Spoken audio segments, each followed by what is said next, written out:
Hola, kumusta? This is your amigang guapa, Zamieca, a science research specialist by day and a true crime enthusiast by my Google search history. Basically, I cover true crimes in hopes to bring awareness, but in style. So if thrifting and true crimes go together in your cup of tea, then I suggest you subscribe to our Tuesday tribe. Because this is zamieca.manila, your thrift and true crimes channel. This video may contain graphic materials or sensitive topics, so warning. The following video contains graphic materials that may be harmful or traumatizing to some audiences. But my grammar is far more deadly than all the murderers that we will encounter in this channel. If you are a grammar Nazi, you'll die here, but I hope you endure, dear. Viewers' discretion is advised. In the Philippines, you have to be at least 18 years old to legally marry. But you know that the age of sexual consent here in our country, or here in the Philippines, is 12 ridiculously years old. Many have urged to amend or to change the age of sexual consent here in the Philippines, including the Miss Universe 2018 Miss Catriona. Today, I will introduce to you Rosario Baluyot, the 12-year-old child who died with a vibrator inserted or lodged in her vagina for 7 grueling months. The case that shook the Philippines in the year 1987. Rosario Baluyot was the youngest of the 5 children. Nung namatay yung nanay nila, their father decided na iwan sila sa lola nilang si Lola Maria Torlaang. At dahil hirap din sa buhay si Lola, she decided na ipaampon ng magkakapatid. Rosario, naampon siya ng isang school principal and she had a great life, nakapag-aral siya, until the principal migrated to the United States. Some relatives said na naglayas daw itong si Rosario, and that prompted her to become a street child as early as 8 years old. She ended up at the U.S. Naval Base in Olongapo City, where there are a lot of children trying to get by, some by being a child prostitute. At 12 years old, nakilala niya si Jessie Ramirez, 13 years old, and also a street child. So both of them sold their young bodies at Magsaysay Drive, Gapo, Olongapo City. Kilala ang Gapo as a red light district in 1980s. Gapo has strip clubs, nightclubs, sex clubs. And around this time, napakaraming foreigners, tourists here in the country. October 10, 1986, an Austrian physician in the name of Heinrich Stefan Ritter, let's just call him Ritter, he came to the Philippines originally as a tourist, but instead of going to our beautiful tourist spots, Baguio, Bora, he came to Olongapo, apparently for sex tourism. On that fateful night of August 10, 1986, Ritter was strolling around Gapo, and that was when he met the two of them, Rosario and Jessie. He promised the two of them food and money. Of course, sumama yung dalawa. He took them to MGM Hotel, and that was when, at around midnight, he asked the two of them to take a bath. Nauna itong si Jessie, and then after niya maligo, pinaligo niya itong si Rosario. And then he instructed Jessie to lie down in bed with him, and he guided the young child's hand towards his genitalia to strobe him, to masturbate him. Yeah, sick. So apparently this Ritter is a bisexual. There's nothing wrong with being a bisexual, but to be a pedophile is different. Pagkatapos maligo ni Rosario, she was then instructed to remove her clothes. Ritter placed himself in between Rosario and Jessie. So he started to sexualize Rosario. He then fingered Rosario's vagina. Please, Zambikins, I hope no one is 18 years old and below here. If you happen to be 18 years old, please exit this video just this once, because I don't wanna, you know what I mean. So please exit. Thank you very much for watching this video, but this is not for you at this time. Alright? Okay, so Ritter placed himself in between the two kids. And Jessie at this time, he's kind of tired from the sexualization of Ritter kanina. And so he decided to sleep just when Rosario was being sexualized or penetrated by Ritter. So by the morning, Ritter gave Rosario and Jessie 300 pesos and 200 pesos respectively. And that was when I thought, why are they not paid equally? Well, I don't know. But when Jessie and Rosario bumaba na sila from the hotel, nasa labas na siguro sila, Rosario told Jessie that Ritter inserted a vibrator inside her, but it broke while being lodged inside her vagina. Jessie asked her, na-remove mo ba lahat? And Rosario said na she was able to remove some parts, but the majority of it is still inside her vagina. So for 7 grueling months, the vibrator was left inside the 12-year-old Rosario Baluyot. 7 months later, Gaspar Alcantara, on May 14, 1987, he was scavenging.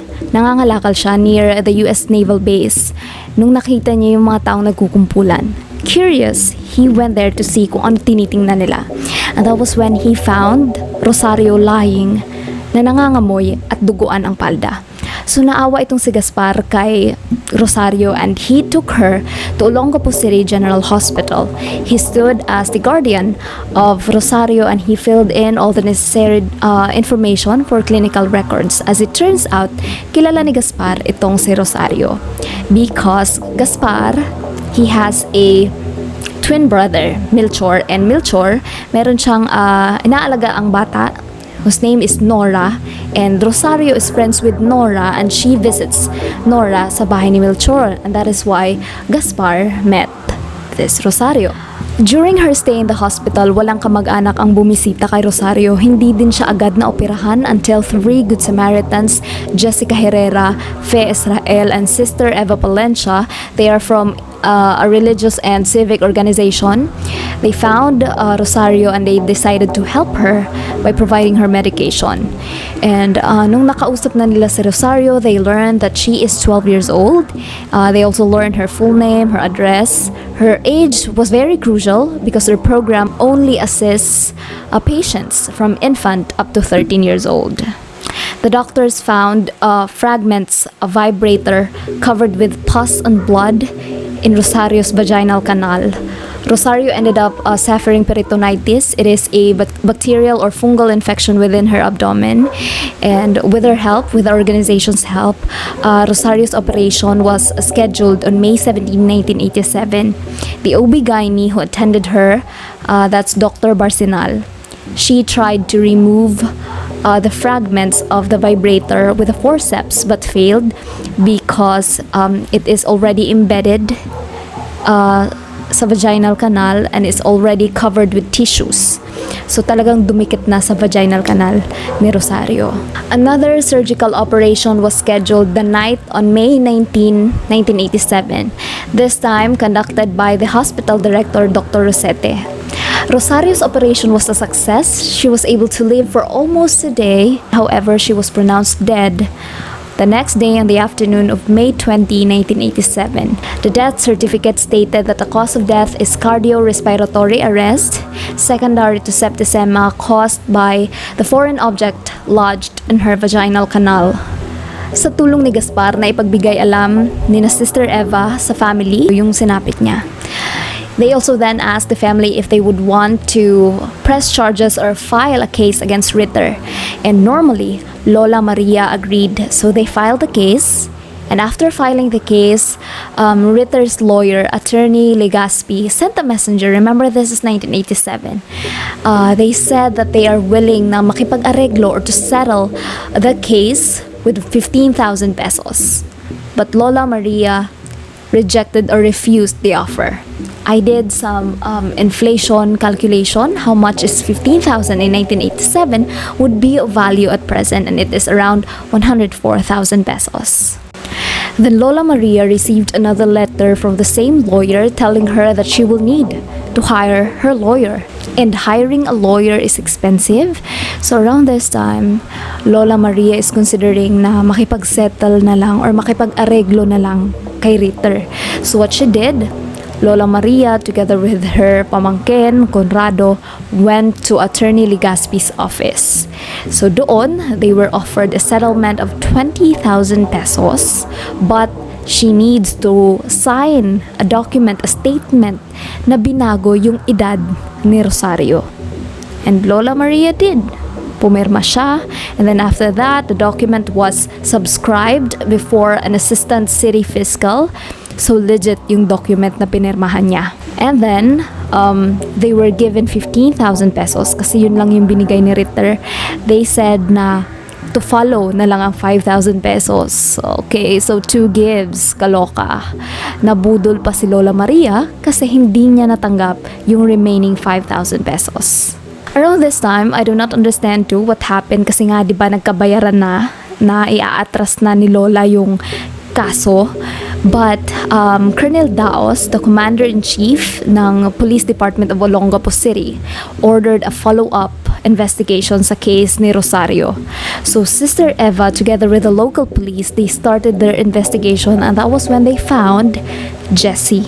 Jesse was brought to the U.S. Naval base for a statement. Also, he met a cartographer, you know, yung nagsisketch, usually ng mga pugante or mga criminal at large para malaman kung ano yung itsura based on physical description.